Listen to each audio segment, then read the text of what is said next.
In this session, we'll be discussing about what are the various ways in which we can discover the requirements.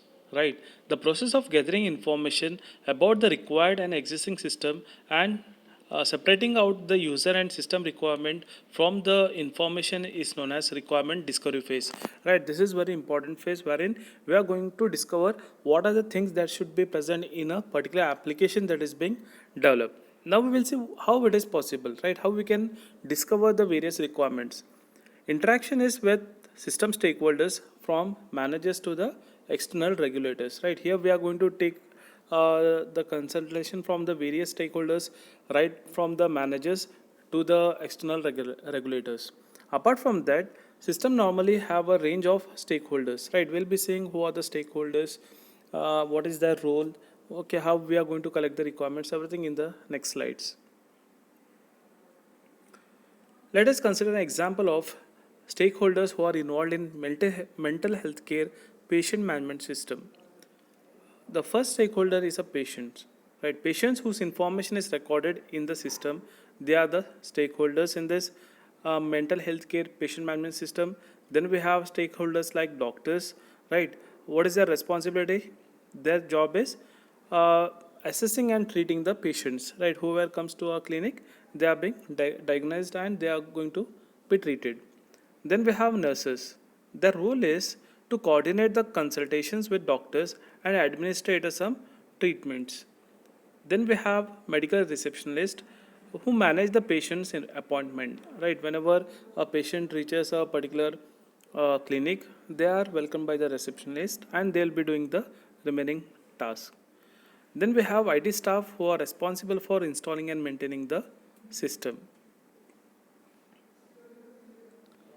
Then we have a medical ethics manager who must ensure that the system meets current ethical guidelines for patient care. Whenever we are going to store the information, there should be some ethical manager who is looking out whether we are meeting all the guidelines which are responsible for the ethical guidelines.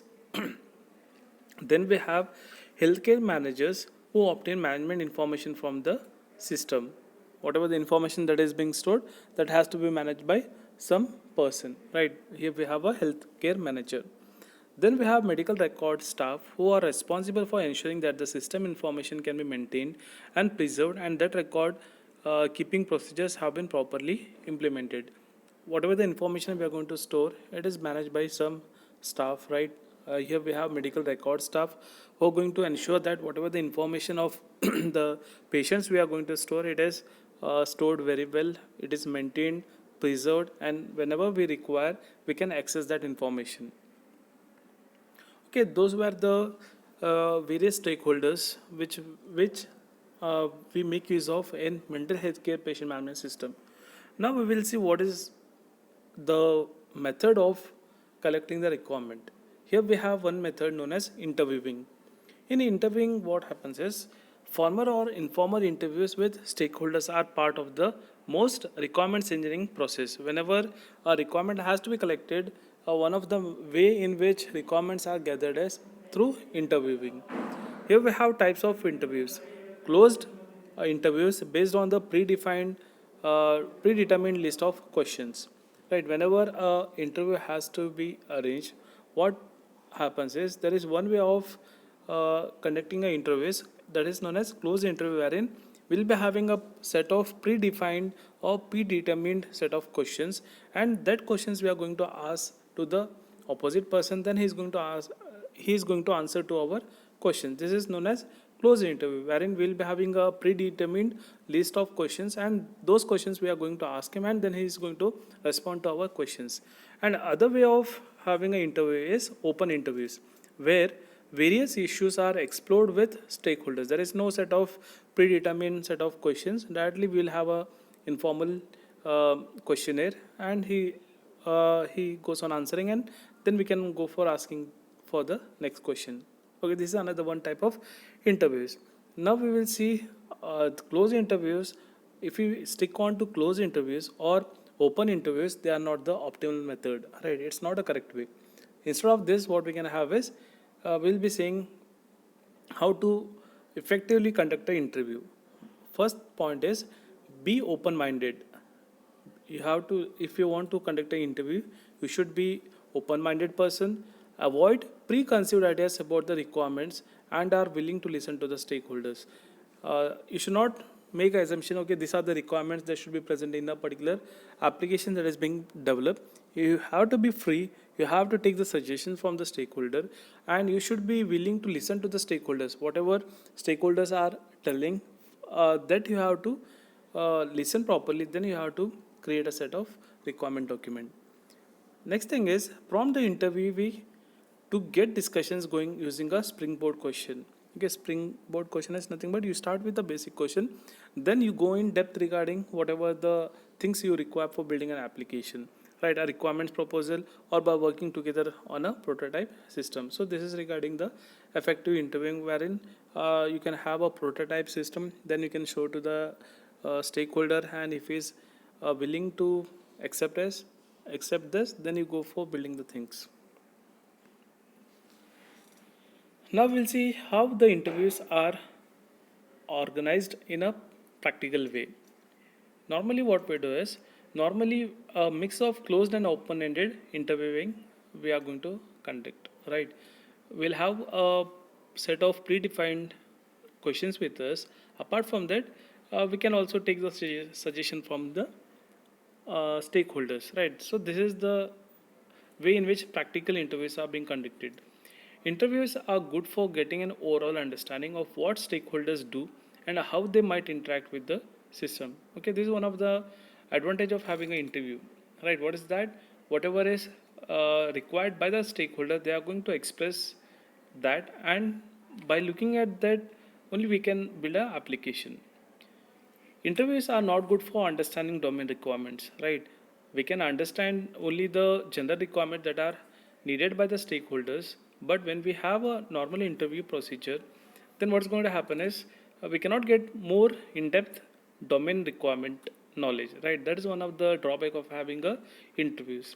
Requirements engineers cannot understand specific domain terminology, right? Whatever is being said by the stakeholder, that is not understood by the requirement engineer, because requirement engineers, their role is just collecting the requirements. They don't know or they don't have a much more knowledge in the particular domain.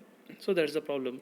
Some domain knowledge is so familiar that the other problem with the domain requirement is some domain knowledge is so familiar that people find it hard to articulate or think that it isn't worth articulating, right? When the requirement is being given to the requirement engineer, what the stakeholders might think is, okay, this is simple requirement that might be understood by the stakeholder, so no doubt of mentioning it explicitly by themselves, the requirement engineer might understand this, and he will be having, or he will be developing this in a particular system. So that is one of the drawback of this interviewing process. Now we will see about another method of collecting the requirements, right? That is the scenarios. Scenarios are real life examples of how a system can be used, right? By looking at the scenario, we can explain what are the requirements needed for this particular application. Now we will see what are the things that should be included in the scenario. The first thing is a description of the starting situation. Okay, before application is being started, what is the normal scenario, right? That is a starting situation. Then we will be looking at a description of the normal flow of events, right? When the application gets started, then how the people are using, or how the end user is using a particular application. Then a description of what can go wrong. Okay, while the system is being used, what might be the wrong input, or what can be the way in which the stakeholder is using in a wrong way of the particular application. Then information about other concurrent activities. At the same time, there might be some concurrent activity that is going on that should be explicitly mentioned. Then a description of the state where the scenario finished. When the scenario is being finished, what is the current situation of the various instances. So these are the things that should be included in the scenarios. Here we have example, a simple example of the scenario for collecting the medical history in mental health care patient management system. Initial assumption, as we have seen in the previous slide, what are the things that should we have? We should have a initial situation, then normal flow of events, then what might go wrong, then concurrent activities that are going on, and what is the state of the various scenario when the scenario is going to finish. So these are the things. Now the same thing will be explaining by considering the particular example. Here we have initial assumption we have taken as the patient has seen a medical receptionist who has created a record in the system and collected the patient's personal information. Let us assume that a patient has visited a clinic and there is a receptionist, medical receptionist, who is going to take their personal information and record is being created. Then a nurse is logged on to the system and is collecting medical history. Right, receptionist is going to create a record of a particular patient who has arrived at the clinic. Then there is a nurse who is going to log in into the particular system and she is accessing or he is taking the information from the patient. That is, a nurse is collecting medical history from the patient. This is the initial assumption. Then the normal workflow is the nurse searches for the patient by family name. If there is more than one patient with the same surname, family name is nothing but the surname over here, right? If more than one patient is having the same surname, then the given first name and the date of birth are used to identify the patient. Okay, we are assuming that a date of birth and a given name, that is the first name, we are taking as a key for searching for the particular patient. Then nurse chooses the menu option to add medical history. Okay, we'll have a drop down menu for the nurse. She is going to click on a particular field, that is option field, and she is going to enter the medical history of the particular patient who has visited the clinic. The nurse then follows a series of prompts from the system to enter information about consultation elsewhere. Let us assume that a patient is suffering from a particular disease from past so many years. He might have consulted many doctors. Now she is taking the history. Okay, she is asking the information from the patient and she is going to try to insert into this particular mental health care patient management system. Okay, that is a software which we are using over here. Which is a free text input over here for inserting the various consultation information. Then existing medical conditions, what is the current condition of the patient that is being monitored and that is being inserted, and how she is selecting is nurse selects condition from menu. There is a menu option from where she is clicking on a particular button and that is being recorded.